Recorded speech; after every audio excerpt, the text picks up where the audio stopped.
Hey, none of you guys are funny. If you want to prevent cancer, consider standing out in front of the shuttle that's running in front of the hotel on the hour. Thank you. I just wanna break the rules.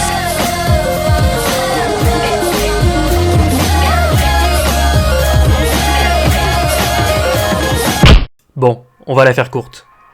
La Games Done Quick, ou GDQ, est un événement biannuel qui consiste à réunir un maximum de speedrunners dans un lieu donné pour enchaîner les tentatives de records sur des jeux plus ou moins cultes. Le tout rediffusé sur Twitch dans le but de lever des fonds essentiellement pour la Prevent Cancer Foundation aux États-Unis et pour Médecins sans frontières.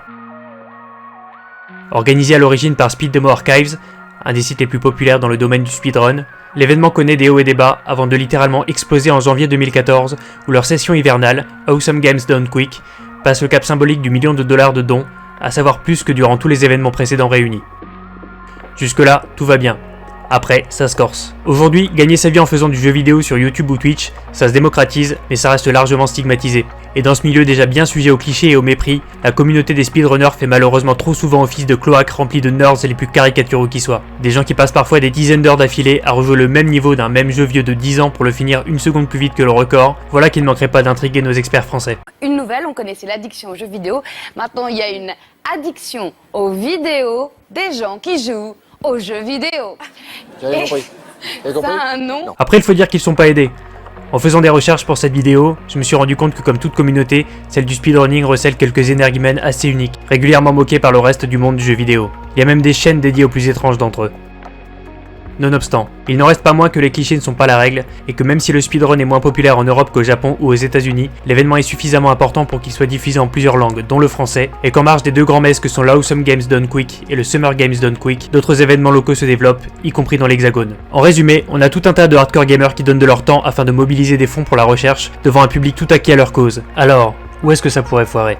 En fait, la GDQ a toujours été plus ou moins sujette à polémique, d'abord et surtout à cause des speedrunners eux-mêmes. Il ne faut pas oublier que la majorité d'entre eux pratiquent habituellement devant une audience relativement réduite, qui va généralement de 5 viewers à un gros millier pour les plus populaires. N'importe qui pouvant participer aux événements de la GDQ, les shows ont été ponctuellement marqués de débordements vulgaires voire racistes, en passant par les blagues vaseuses et les allusions à des sujets aussi réjouissants que les violences domestiques, le meurtre ou le suicide. Bref, entachés par des joueurs qui ne se rendaient pas compte qu'ils n'étaient plus sur leur canapé à la maison, mais en direct devant des milliers de spectateurs. Tout ça se produisant dans un contexte de notoriété grandissante et d'institutionnalisation de l'événement, qui possède aujourd'hui ses lettres de noblesse et son organisation propre, Games Done Quick LLC. Le staff a dû se résoudre à établir un code de conduite de plus en plus strict et étoffé pour contenir les débordements et répondre à la critique, tout en procédant à des bannissements plus ou moins longs des runners comme des spectateurs qui enfreindraient le dit code. Donc, on en est là. Samedi, devant le très attendu marathon de Super Metroid, la salle est littéralement comble, l'ambiance très bon enfant, et 4 speedrunners s'affrontent pour terminer le jeu en premier. Dans le public, un groupe de spectateurs s'amuse à pousser très régulièrement le cri de Waluigi, l'antagoniste de Luigi dans l'univers de Mario Bros. Un peu avant l'heure de run, l'un des concurrents commence à manifester son agacement, et c'est un certain CFB, l'un de ses comparses sur le canapé réservé aux proches des participants, qui prend le micro pour demander de façon assez particulière à la foule de se calmer.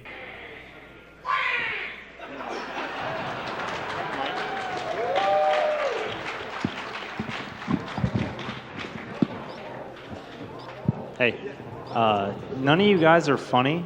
If you want to prevent cancer, consider standing out in front of the shuttle that's running in front of the hotel on the hour.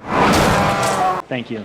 Les commentateurs tenteront bien de sauver la situation dans la soirée, mais globalement ça tue complètement le momentum de l'événement, qui se termine sur une note triste et dans une ambiance glaciale. Pour le meilleur ou pour le pire, ça fait même remonter d'autres éléments un peu sombres à la surface. En 2015, des internautes comme Apollo Legend révèlent que la Prevent Cancer Foundation reverse une part substantielle des dons de la GDQ à ses organisateurs, plus de $500 000 en 2015. Ce scandale avait entraîné la disparition ou le remerciement des organisateurs de l'époque, comme le fameux Mac Uyama dont on est sans nouvelles depuis. On peut ajouter que récemment la GDQ a déclaré qu'elle lancerait des strikes sur toute chaîne rediffusant son contenu, ce qui est assez surprenant venant d'une organisation caritative. Mais c'est pas le sujet de la vidéo.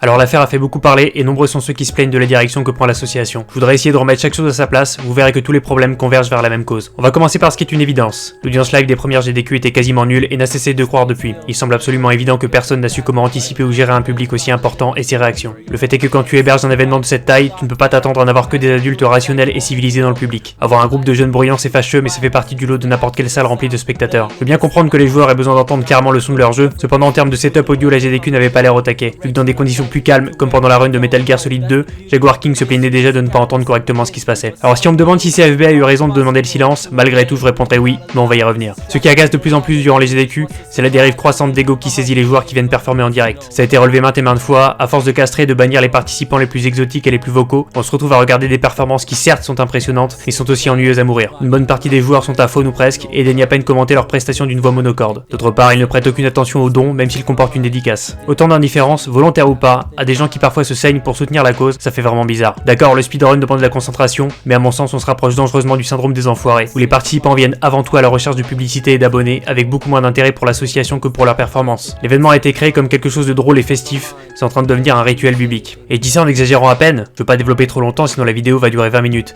mais des participants ont été bannis cette année pour avoir porté un chapeau à la gloire de Trump. Dans quel autre événement sur Terre tu as un dress code aussi strict? On n'est même plus dans le contexte d'une élection, c'est juste leur président. C'est un peu comme si le Téléthon voulait devenir les Jeux Olympiques, et qu'il bannissait tous les gosses maladroits, les spectateurs moches et les prestations un peu ratées. Les mecs, c'est un événement festif de gamers, et vous nous dites qu'il est interdit de jouer dans le couloir, d'apporter une pancarte ou de dormir sur les chaises? Vraiment? Le règlement te rappelle même que si tu n'as pas pris ta douche juste avant de venir, tu risques l'expulsion. Bref, si tu relis les points, on en vient à l'organisation et aux prises de décision du staff. À vouloir bannir les gros mots, l'excentricité, Games Done Quick donne l'impression de vouloir devenir un show family friendly, accessible aux jeunes enfants. Ce qui est un non-sens pour moi quand d'abord tu es à la recherche de dons, mais aussi et surtout quand tu fais un show sur des jeux qui datent souvent au mieux des années 2000. Games Done Quick reste un spectacle dédié à la frange core gamer, et à confondre recherche de notoriété et lissage absolu, on en arrive à un événement cliché qui perd son public cible sans forcément trouver de nouveaux adeptes en dehors de son cercle. Pire, l'animation de cet événement, dans la lignée des précédentes, est une catastrophe. Peu ou pas respecté ni écouté par les runners comme le public, les deux commentateurs peinent à finir de citer les messages accompagnant les grosses donations, ils sont même tellement ignorés qu'on en arrive à des situations aberrantes où le public applaudit quand un donateur annonce qu'il vient de perdre son grand-père parce que le runner finit un niveau au même moment. De fait, vu le nombre de temps morts pendant les performances qui peuvent durer jusqu'à 3 heures, temps morts pas ou mal meublés par des commentateurs sans conviction et des runners dont la concentration passe facilement pour du cynisme, je sais pas si on peut vraiment blâmer une frange de jeunes spectateurs de faire ce que n'importe quel adolescent assis trop longtemps finit par faire, mettre un peu le bordel. Alors oui, il était normal de les faire taire, mais ce n'était pas un invité de le faire et encore moins de cette manière. Ce qui est choquant, c'est que les casteurs ont demandé le silence à plusieurs reprises sans succès, ce qui prouve clairement leur manque d'impact et de légitimité. Pas étonnant venant de représentants de la mort du fun,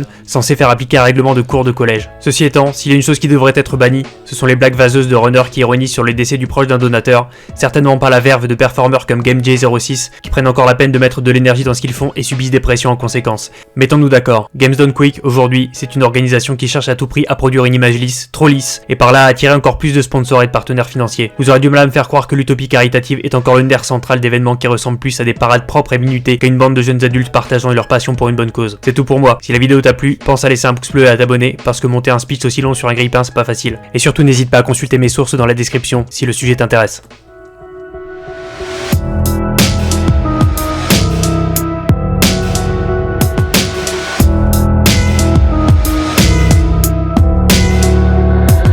I tiptoe on a fence with both sides displaying painted targets on the dark side of the moon where they lay my naked carcass. I'm not ready for a fall but down to start in autumn, turning each and every leaf the way these teachers never taught us.